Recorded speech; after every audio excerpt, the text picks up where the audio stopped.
Hello, good morning and welcome back. It's Monday, February the 23rd. In the recess week we've been away, Andrew Mountbatten-Windsor has been arrested, Peter Mandelson has not been arrested, and is number 10 mulling plans to remove Wes Streeting from the line of succession. Spot the odd one out. My name is Anne McElvoy from Politico. And I'm Sam Coates of Sky News. Recess was not pain-free for the Prime Minister. In the last week, the government did a massive U-turn on delaying 30 council elections and was humiliated by the High Court ruling its Palestine action prescription was unlawful. So let's hope today hits the reset button on all of that. For the first 3 days of this week, you'll see the government press ahead full throttle as if everything is normal. Today, that means Keir Starmer and Education Secretary Bridget Phillipson setting out the most complex public service reform they're likely to attempt in 2026, an overhaul of the decade-long system for help for children with special educational needs. But the serious business of the government could give way to another psychodrama by the end of this week when we have the Gorton and Denton by-election triggered by the resignation of Andrew Gwynn. Labour are holding that seat with a 13 or so thousand majority. Defeat at the hands of either Reform or the Greens could bring on another crisis. It's the second by-election of this Parliament after Labour lost the Runcorn and Helsby seat to Reform UK last May by just 6 votes. Here's a good fact for you, though. Reform would require an even bigger swing to win this seat from Labour than it achieved in that first by-election triumph. So nothing is a given here. It's interesting, isn't it, Anne? As part of its formal expectation management process, Labour is absolutely signalling it can win, telling journalists that its votes holding up well and their attempts to squeeze Reform UK by calling them the far right and the Greens for their policy of legalising drugs is working. Other Labour folk that I've been talking to, however, are more sceptical. They point to left-leaning tactical voting websites coming out for the Greens to keep out Reform. So, is Labour's optimism a deliberate attempt to win back left-leaning voters and waverers as the only party you can vote for to defeat Reform, or are they actually going to hang on in the seat? I'll be up there from this afternoon and there until Wednesday morning. So more on that tomorrow. More hotel room podding, thoughts and prayers from Manchester Wi-Fi. Oh, looking forward to hearing you from there. I was just hearing from Labour MP, who's also headed up there, Sam, just on the side, that they think the Greens haven't really got their ground game sorted, and that therefore there's a lot of psyops going around about, Greens using these websites and other social ways to get their vote out. But is it going to be enough when the Labour machine, the behemoth of Labour, rolls into town? So you can tell us a bit more about that. But the big news today is that the government is tackling special educational needs. The Education Secretary, Bridget Phillipson, publishing her long-delayed white paper on that. And the problem is that the system in England, Ascend as it's known, and was devised in 2014 by the coalition government, is well and truly broken. There's cross-party consensus on that. Well, what's the fundamental problem? It is that over 1 in 5 children are judged to have some form of special educational needs. That's 1.7 million pupils. But the numbers getting the highest and most expensive type of intervention have spiraled. It's now around 500,000 school-age children, doubled, given more children with diagnosis of autism and ADHD getting the highest levels of support. And that's a massive cost burden on councils, even risking bankrupting them. Just to give you an idea of the figures, the spending on high needs has risen from 7.8 billion in 2015 to 14.8 billion last year. Parents are frustrated. They're often having to fight against councils in tribunals to get adequate support for their children who really need it. We know, Sam, however, that this government has great difficulty taking away existing entitlements. Just look at what happened over the proposed welfare reforms. Any change here is going to anger some parents who are going to say they had a legal right to more help and that is being watered down and their children have a less clear guarantee of extra support at secondary school. Are you seeing trouble ahead? Potentially, but not necessarily today. Look, you're right, that's the essay question here. A government that's repeatedly struggled to get contentious things through the Commons, pushing through reforms that will ultimately involve removing entitlements. Now, First up, I think that Education Secretary Bridget Phillipson gets some points for political bravery. Her team tell me that the political crunch point is still later this year. They hope that legislation to do all the changes will be part of the King's speech, and a bill to do these said changes will be introduced at the back end of the year. So yes, this reform takes time, 2029, 2030 before the changes start to happen, and 10 years to properly bed in. But I'm told that the bill, the legislation, is coming not that far away. So that will be quite the test. And if Keir Starmer can get it all through on his own terms, he will have shown that he has regained some of the ability to command the Commons that it looked like he had lost in recent months. And it's true, we have seen the Prime Minister personally throwing his weight behind this. He's meeting schools leaders this morning.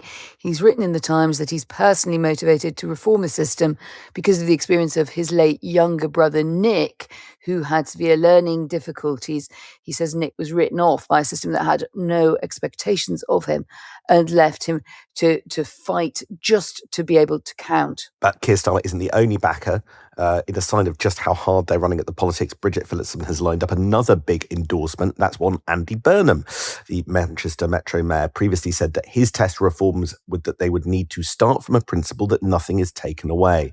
And today, the Greater Manchester Mayor said that his council said councils could become early adopters for the government's new integrated approach. So that's a big win for the Education Department too, because he could have been a troublemaker from the start. But what this will come down to is what the reforms actually do. And I think before anything else, I'm going to point this out. The shape of the tricky stuff yet, well, we don't know that. And that's going to come later today. So everything so far broadly is vibes. If we want to get a bit ahead of that, Sam, we do know, don't we, the broad principles because of some briefings over the weekend. So the government is saying it will ensure support earlier, ensure more of it happens in mainstream schools. That's been something that Bridget Phillipson has been very keen on in her whole approach to the job in education. There will be a reassessment of a child's needs before they reach secondary school.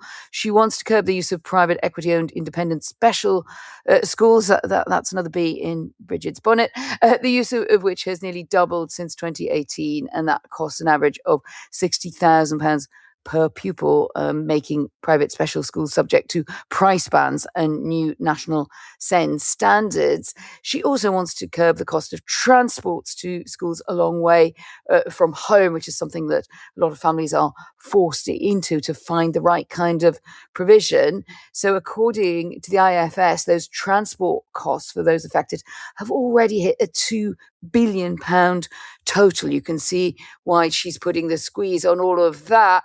I just was actually on a panel with a cross-party MPs, all of whom were sympathetic to these reforms on Friday night. And one thing they did press on, and I hope we'll hear more of today, is what happens? Is there a cliff edge when there is this transfer from primary into secondary?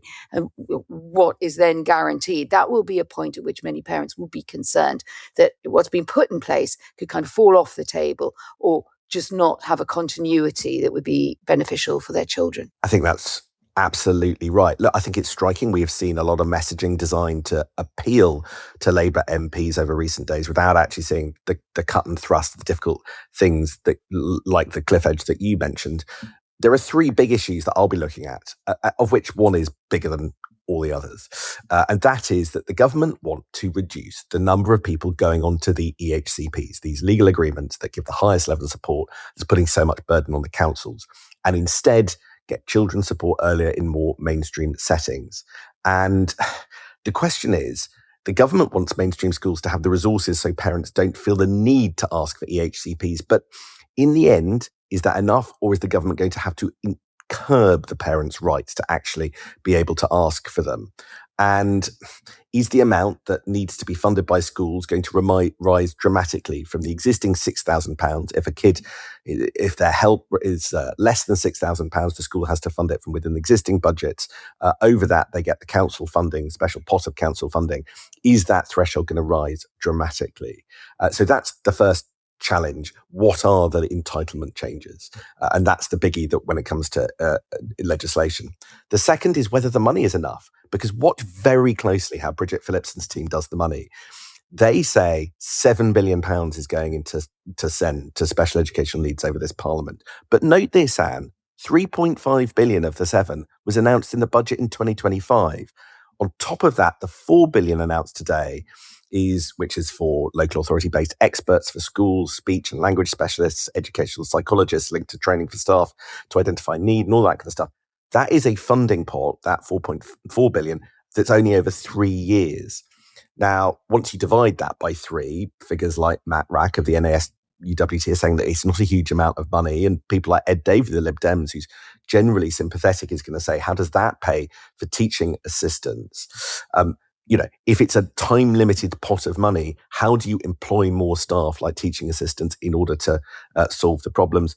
And third and finally, if you curb all the access to private schools, which are expensive and are a bugbear of Labour MPs, then are there simply going to be enough places available? The growth only happened in that industry because there wasn't capacity for local authorities.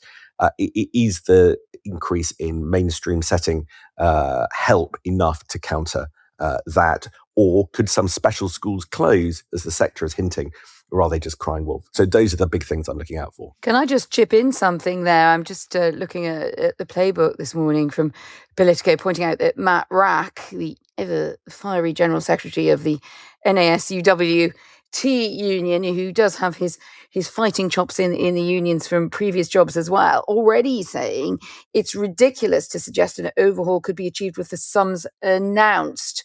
So, I mean, he's getting his retaliation in earlier. The question maybe, Sam, will be, is that a kind of more or less lone voice, or is this going to be an extra cost pressure point on a government which is already struggling to come up for the money for any sorts of reforms? That's right. It's so important for Number 10 that this goes well. Let's turn to the wider situation for Number 10, because I think that there's been a lot over the last few days. And I think you've been following the stuff to do with Andrew Mountbatten Windsor this week much closer than I have. How would you judge Number 10 has handled the picture and the evolving situation with that? Well, after these multiple dramas of the last week, Sam, that arrest, the picture in the back of the car, the waiting for possible charges, and lots of other messy material leaking out into the media, I think the issue for government here is that it puts a very sensitive nexus. It prefers to keep a bit on the back burner, out of sight, the dealings with the palace and that hinge between government and the royals. It brings that really centre stage. Now, the Cabinet Office, for instance, gets the task of sifting through documents relating to Andrew's time as trade envoy. At the same time, I am told there are ongoing questions about the scope of document release relating to Peter Mandelson and his dealings with Jeffrey Epstein, and what reasonably might be left out on security grounds, particularly when it comes to the questions Playbook and others reporting this morning about his vetting and the vetting arrangements. So that's a tricky one for Antonia Romeo as the new cabinet secretary. It is, I think, a moment where we're going to see that a pretty rambling Cabinet Office operation is going to come under intense scrutiny about how it's operated in the past, both under the previous government and this one. On Andrew Mountbatten Windsor, we don't know what else might emerge, but we do know that it leaves the Cabinet Office in charge of a kind of matching set of Pandora's boxes. And remember, we still don't have absolute clarity about what happened in Peter Mandelson's vetting. I'm told by a very close friend of his that he feels umbrage because he was basically going through the vetting as he saw it correctly, but that it was quite scanty. It was expedited in order to get him into the job. So I think we'll see that related to Peter Mandelson. We don't know yet what we'll see related more to Andrew Mountbatten Windsor, but it certainly is going to mean that a lot of dusty files are going to have to be dusted off if they still have them. Yeah, I do also wonder whether the government's going to look a little bit slow in its dealings with elements of this. The government has made it clear, Bridget Phillipson yesterday on the Sunday shows, that they're not going to remove Andrew from the line of succession until after the police have done all of their work. But just looking around Commonwealth website, it seems that other countries in the Commonwealth, Australia in particular, might move faster than us. And I think that might be a point of contention. So watch out for that. But this is the first of what's going to be many, many new tests for the newly resetted number 10. You mentioned Antonia Romeo, who got the job in the face of that concerted briefing campaign and is now the country's most senior civil servant. Whatever was in the alleged report about her alleged behaviour in the alleged safe that was allegedly destroyed by one of her allies. Romeo now is one of a number of super grown-ups in number 10. On this podcast a week ago, I wrongly said that Jonathan Powell was the only grown-up. That's obviously not right. I'll spare the blushes of the other big hitters in my view, but number 10 is still missing lots of big people in big jobs. So there's still a sense of transition. Now, I've picked up something I want to throw at you, Anne. That is that I understand that in parts of the government, the conversation about the next reshuffle has begun. Now, this is not something that they're going to fire the gun on imminently, but I understand that bits of government want to have a reshuffle ready to go when the Prime Minister might need it. Should that be, for instance, after the May elections? Now, he's unlikely to want to hurry it like he did have to in September because of Angela Rayner. So the plotting on that has begun. Now, I have no details of what that reshuffle could include. So here's a piece of speculation, just my speculation. Could Keir Starmer use a reshuffle to take revenge on somebody who has annoyed his allies and several members of the cabinet? You can see that from the Telegraph this morning. And that individual is the Health Secretary, Wes Streeting. Could a reshuffle take out Wes Streeting, and would that be wise? I love the idea that a reshuffle is being prepped. And here's one I made earlier in case the Prime Minister should need one. I remember the days when Prime Ministers decided that themselves. But no, I think you're absolutely right. And as we're discussing disruption to the line of succession in the royal context, I think this is possibly happening in Labour too. Some pretty concerted briefing against the Health Secretary, who, let's remind ourselves, described himself as a faithful to the Prime Minister not long ago in the traitor's sense, but he has attracted a lot of ire in cabinet and in ministerial ranks over his pretty clear ambitions when Keir Starmer was wobbling recently, and also for releasing his Mandelson communications, even slapped down a bit by Starmer himself, which I thought was a bit unfair, Sam, because Streeting was reasonably enough trying to show there was nothing dubious in those dealings with an old political ally. But anyway, allies of Wes now claim that a lot of this is emanating from those close to Angela Rayner. She's got a political operation committed and skilled enough to know how to damage a competitor and set them up for a fall. But they also suggest that suggests a bit of agitation on Angela's behalf. She can't get herself onto the playing field right now because she's still waiting to get her tax affairs cleared up. But I do think it is, a view that one thing you could do is move Wes Streeting. That would allow things to settle down a bit around Keir Starmer. It would tie Streeting, who is a very active politician. He likes to have the bit between his teeth, but that's possibly been seen as a bit of a problem for Starmer, and he would be moved to something else and would have to get his teeth into that. The issue would be it's a Starmer, not another one reshuffle, isn't it? I mean, what would it really achieve beyond that? Presumably, number 10 would want it to look like an act of strength if he moved or took out Wes Streeting. The question is, can he do it successfully? It's pretty hard in some senses because Keir Starmer often reaches for positive health news when he wants to justify what has gone well in his regime.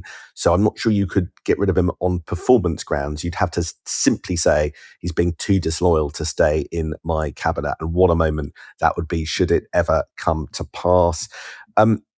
There we go. That's the alarm. We're going to leave it on that cliffhanger. So much ahead this week. By-election on Thursday. The drama of what the Send reforms looks like as well.